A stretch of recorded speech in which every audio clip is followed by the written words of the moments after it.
American Dad started out as Fox's most promising animated show and somehow ended up as TBS's weirdest experiment. I mean, what happened? How did a show that was meant to be political satire turn into whatever the hell it is now? Sure, it's still pumping out episodes, but is anyone still watching? And if they are they watching the same show we fell in love with back in 2005? Let's break down the complete rise and fall of American Dad and figure out exactly where this once great show lost its way. Because if the terrorists take over this country, that's the first thing to go.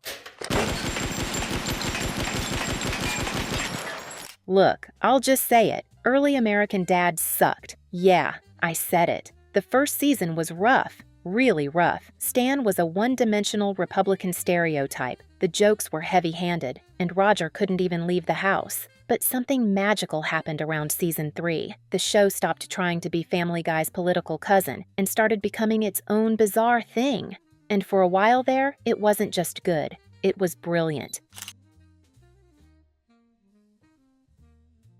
American Dad wasn't created because Seth MacFarlane wanted another hit show. It was created because he was pissed off about George W. Bush. Howdy. President Bush? No, seriously. After Family Guy got canceled in 2003, MacFarlane teamed up with Mike Barker and Matt Weitzman with a simple idea: create a show that directly tackles the post-9/11 political climate. Remember, this was peak Freedom Fries America. The country was divided, the war on terror was ramping up, and MacFarlane was fed up. You have a connection to 9/11 as well, don't you? I do. Yeah, I was booked on the first flight that hit the tower, and I was drinking the night before, overslept a little bit, in conjunction with the fact that my travel agent screwed up the itinerary by about 15 minutes, and so I arrived 10 minutes late to get on the flight. So on February 6, 2005, right after Super Bowl 39, American Dad premiered to over 15 million viewers.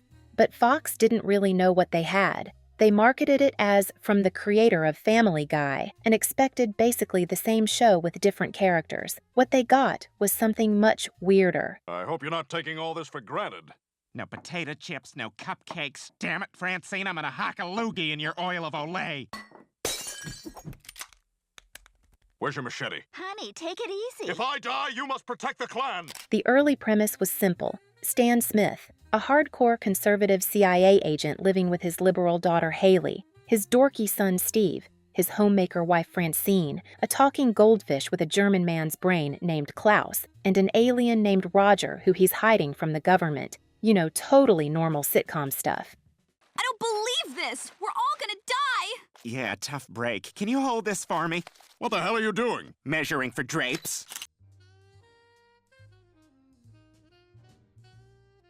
Look, I'm not gonna sugarcoat it. Season 1 of American Dad was rough. The show was so determined to be topical that it forgot to be funny. Stan was basically a Fox News caricature with no depth, and every episode ended with him learning some heavy-handed lesson about tolerance. Dad, are you insane?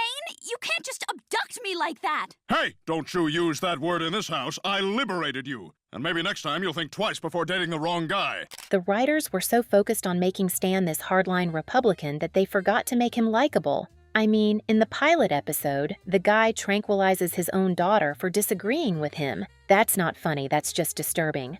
But the biggest problem with early American Dad was Roger. They had this alien character with unlimited potential, but they kept him trapped in the house wearing the same gray wig every episode. It's like having a Ferrari and never taking it out of the garage. This is great. By the way, great call on this Rasta disguise, Steve. I'm ganja wear it all the time. The ratings were decent, but the show was clearly struggling to find its voice. It could have easily gotten canceled after season 2, joining other failed animated Fox shows like The PJs or Sit Down, Shut Up. But then, something unexpected happened. The show stopped caring about politics. Around season 3, American Dad made a crucial decision. It stopped trying to be topical and started embracing its inherent weirdness. Stan was no longer just conservative guy. He became a complex character with actual personality traits beyond his political views. I'm home. I'm home! Do you like the way we decorated? It's perfect. Everything's perfect. But the real game changer? The writers figured out what to do with Roger. Instead of keeping him confined to the house, they gave him disguises, endless personas that allowed him to interact with the outside world. This single decision completely transformed the show. The lines I drew serve their purpose, though it's the lines I didn't draw that haunt me. Roger, you had no right coming to that class and sketching me. Think about it. With Roger's personas, the writers essentially created a character who could be anyone. Need a villain for an episode? Roger. Need a love interest? Roger. Need a random weirdo to drive the plot forward? Roger. It was narrative genius. A motion sensor light? The association doesn't allow motion sensor lights. It does now. Listen, Roger. It's Rogers. Roy Rogers McFreely. And I hate to waste a good spotlight. Seasons 4 through 7 represent the absolute peak of American Dad. This era gave us classic episodes like Rapture's Delight, a post-apocalyptic Christmas special that looks like nothing else in animation. Hello, Stan. Well, well. What brings you to New Denver, Commander Jesus? Here on Christmas vacation? That reminds me, I got you a birthday present.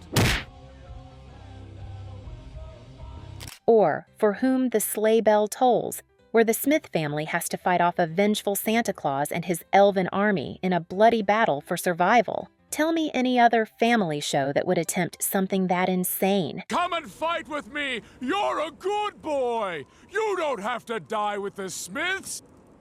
And we can't forget Ricky Spanish, which introduced Roger's most infamous persona, a whispered name that sends chills down Langley Falls' collective spine. This era of the show was fearless, creative, and most importantly, actually funny. Wow, sounds like Ricky Spanish. Ricky Spanish. Really is your worst persona ever. Keep your voice down. These people will kill me if they find out I'm... Ricky Spanish.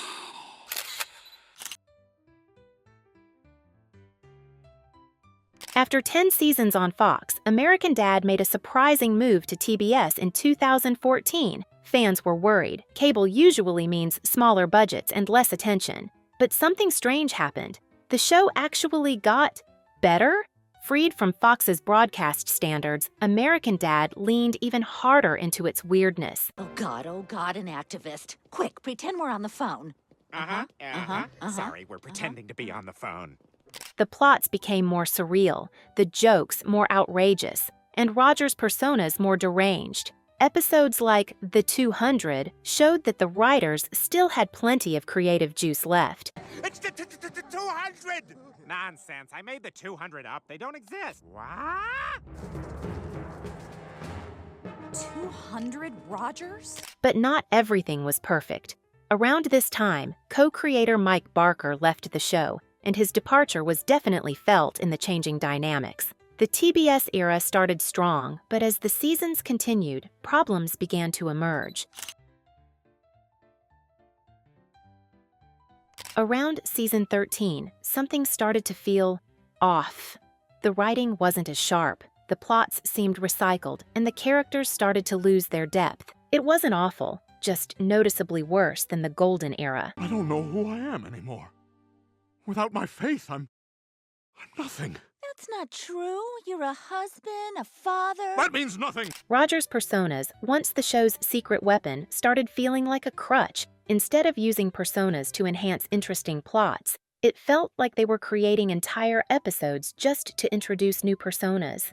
Quantity over quality became the name of the game. You'll need an agent to find those sponsors and do the deals. And of course, I am an agent. But honestly, I do not have space for any new clients right now. And let's talk about character regression. Early seasons showed genuine growth for Stan Smith. He went from a one-dimensional conservative stereotype to a complex character with real emotions and flaws. But later seasons often reset this development whenever convenient. Francine, you shouldn't be out at night without a man escorting you. Hey, I was escorting her, and I was dressed like a man. Takes more than a wig and a fake bulge to be a man, Roger. Men are strong, honorable, and brave. Compare that to recent episodes, where Stan often acts like his season 1 self when the plot demands it. It's like the writers can't decide which version of the character they want to use, so they just pick whatever serves the joke of the week. Mom okay? Oh, yeah, better than ever. Women are complicated, Steve. Don't drink that. So, what exactly happened to American Dad? How did a show that was once so innovative become so mediocre? I think there are a few key factors. First, Seth MacFarlane basically checked out. As he focused on movies, other shows, and his music career, his involvement with American Dad became minimal. He still voices Stan and Roger, but his creative input is clearly limited. Second, the show has run out of stories to tell. After 300-plus episodes, how many new situations can you put these characters in? How many times can Stan learn to be less controlling? How many Roger personas can you introduce before it gets old? Max Jets, you're free to go. Great. Sorry to see you go, Max. You were a model prisoner. You basically just slept for 6 years. And finally, the show has lost its edge. What once felt daring and different now feels routine. The surreal elements that made American Dad stand out are now standard in adult animation. Shows like Rick and Morty and BoJack Horseman have raised the bar for what animated shows can do. So, has American Dad fallen? Absolutely. It's nowhere near the show it was during its peak, but here's the thing. Even in decline, it's still occasionally capable of brilliance. Episodes like 300 show that there's still talent in that writer's room. Okay, I got us free rooms for the whole week. How'd you do that? I stayed here back in the 80s and suffered a terrible accident. To avoid a lawsuit, the hotel gave me a free week of rooms. American Dad's legacy is complicated. It started as a political satire, evolved into one of animation's most creative shows, and then slowly declined into, well, what it is now. It's a classic case of a show that should have ended years ago but keeps shambling forward like a zombie. But I'll say this, at its best, American Dad was unlike anything else on television. It took risks that other shows wouldn't dare attempt. It created characters that will live on in animation history. And for a few glorious seasons, it wasn't just good, it was the best damn animated show on TV. Bye, guys. Have a good day. Wait, what about breakfast? I'm happy to make you breakfast every day except Thursday. Thursdays are for me. So what do you think? Did American Dad lose its way? Was it ever really that good to begin with? Let me know in the comments. And if you enjoyed this breakdown, make sure to subscribe for our next video where we'll dig into Stan Smith's entire story. Thanks for watching.